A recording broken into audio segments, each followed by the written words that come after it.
नमस्कार मंडळी.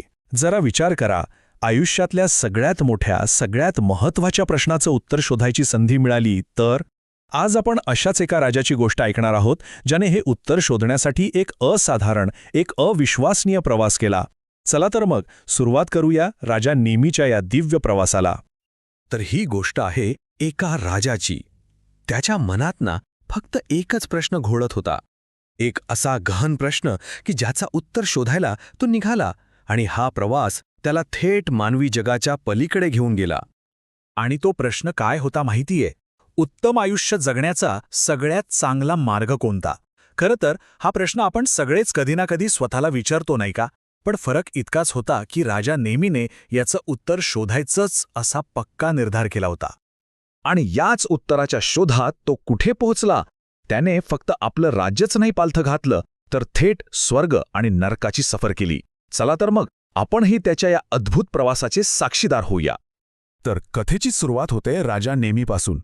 पण खरं सांगायचं तर या कथेची मुळं खूप खोलवर, म्हणजे त्याच्या पूर्वजांच्या एका महान परंपरेत रुजलेली आहेत.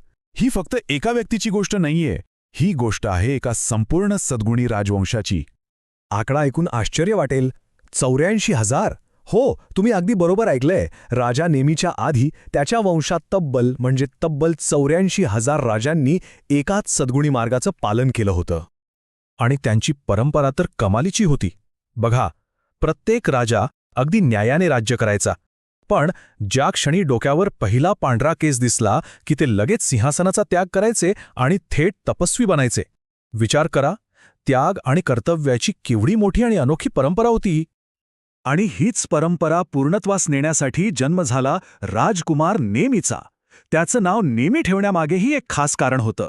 नेमी म्हणजे काय, तर गाडीच्या चाकाची जी कड असते ना, ती जी चाकाला पूर्ण करते. अगदी तसंच तो या त्यागाच्या वंशाला पूर्ण करणारा होता. तर नेमीने सुद्धा आपल्या पूर्वजांचाच सद्गुणी मार्ग स्वीकारला. पण गंमत बघा, त्याच्या याच चांगल्या आचरणामुळे त्याच्या मनात एक असा प्रश्न उभा राहिला की त्याचे पडसाद फक्त पृथ्वीवरच नाही, तर थेट स्वर्गात जाऊन पोचले. तो प्रश्न होता की दानधर्म करण्याचं फळ मोठं आहे की पवित्र आयुष्य जगण्याचं. म्हणजे बघा, दोन्ही मार्ग चांगलेच आहेत, पण त्यापैकी सर्वश्रेष्ठ कुठला? हाच होता तो मूळ प्रश्न ज्याने सगळीकडे खळबळ माजवली. आणि या प्रश्नात इतकी ताकद होती की थेट स्वर्गात देवांचा राजा जो आहे सक्का, त्याचं सिंहासन अक्षरशः तापायला लागलं. आणि असं तेव्हाच घडतं जेव्हा पृथ्वीवर एखादी खूप मोठी नैतिक किंवा धार्मिक गोष्ट घडते. म्हणजे विचार करा, राजा नेमीचा साधासुद्धा प्रश्न थेट देवांपर्यंत पोहोचला होता. मग काय, खुद्द सक्काने प्रगट होऊन याचं उत्तर दिलं. तो म्हणाला, ऐक, दानधर्म महत्वाचा आहे, यात शंका नाही, पण तो तुला फक्त दुःखद योनीतून वाचवू शकतो. पण पवित्र जीवन जगलास तर तुझा पुनर्जन्म योद्धा किंवा देव म्हणून होऊ शकतो. इतकंच नाही, तर मोक्षाचा मार्गही सापडू शकतो. त्यामुळे पवित्र जीवनाचं फळ हेच श्रेष्ठ आहे, हे स्पष्ट झालं. राजा नेमीची ही ज्ञान मिळवण्याची तळमळ पाहून देव इतके खुश झाले की त्यांनी त्याला हे सगळं प्रत्यक्ष दाखवायचं ठरवलं. आणि त्यासाठी त्यांनी आपला दिव्य रथ थेट पृथ्वीवर पाठवला. आणि इथूनच सुरू झाली राजा नेमीची नरक आणि स्वर्गाची अविस्मरणीय सफर. त्या रथाचा सारथी होता मातली. त्याने राजा नेमीला एक महत्वाचा प्रश्न विचारला. तो म्हणाला, महाराज, तुम्हाला कोणत्या मार्गाने घेऊन जाऊ? जिथे पाप केलेल्या लोकांना शिक्षा मिळते त्या मार्गाने, की जिथे पुण्य केलेल्या लोकांना फळ मिळतं त्या मार्गाने? आणि इथे कथेला एक जबरदस्त ट्विस्ट मिळतो. राजा नेमीने जे उत्तर दिलं ते खूपच अनपेक्षित होतं. तो म्हणाला, मला स्वर्गाच्या आधी नरक बघायचंय. त्याला आधी कर्माची शिक्षा कशी मिळते हे स्वतःच्या डोळ्यांनी पाहायचं होतं. आता बघा, नरकात पाप आणि शिक्षा यांचा कसा थेट संबंध होता. जसं की मत्सर करणाऱ्यांना आणि तपस्वींना त्रास देणाऱ्यांना कुत्रे आणि गिधाडं फाडून खात होती.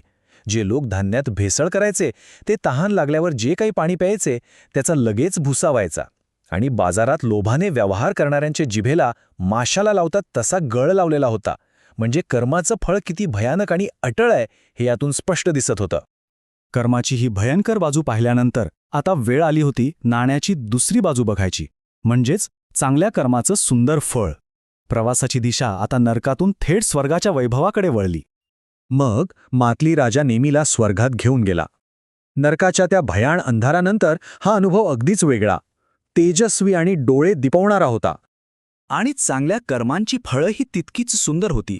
उदाहरणार्थ, एका दासीच्या मुलीने फक्त प्रेमाने एका पाहुण्याचं स्वागत केलं तर तिला बक्षीस म्हणून 1000 अप्सरांसोबत एक दिव्य विमान मिळालं. एका गृहस्थाने तपस्वींसाठी मंदिरं बांधली तर त्याला एक नाही तर 7 तेजस्वी विमानं मिळाली. म्हणजे बघा, सत्कर्माचं फळ किती मोठं आणि अटूट आहे हेच यातून दिसतं. नरक आणि स्वर्ग हे दोन्ही लोक पाहिल्यानंतर राजा नेमी आपल्या प्रवासाच्या शेवटच्या टप्प्यात पोचला, सर्वोच्च स्वर्गात. आणि तिथे तर काय, देवांचा राजा सक्का आणि बाकीच्या देवांनी त्याचं अगदी भव्य स्वागत केलं. सक्काने त्याला एक मोठी ऑफर दिली. तो म्हणाला, तू इथेच कायमचा आमच्यासोबत राहा आणि या दिव्य सुखांचा आनंद घे. खरं तर कोणत्याही माणसासाठी हा सगळ्यात मोठा सन्मान होता. पण राजाने नेमीने स्वर्गातल्या त्या तयार सुखांना नकार दिला आणि त्याचं उत्तर हेच या संपूर्ण कथेचं सार आहे. तो म्हणाला, मला दुसऱ्या कोणी दिलेल्या दानावर अवलंबून राहायचं नाहीये. जे काही मी स्वतःच्या कष्टाने स्वतःच्या प्रयत्नांनी मिळवलंय ना, तीच माझी खरी संपत्ती आहे.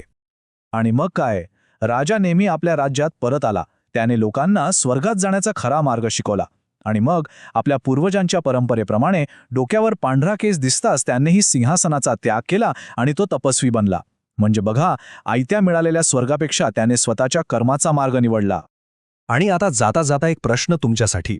विचार करा, जर तुम्हाला राजा नेमीसारखी निवड करायची संधी मिळाली तर तुम्ही आधी काय बघाल?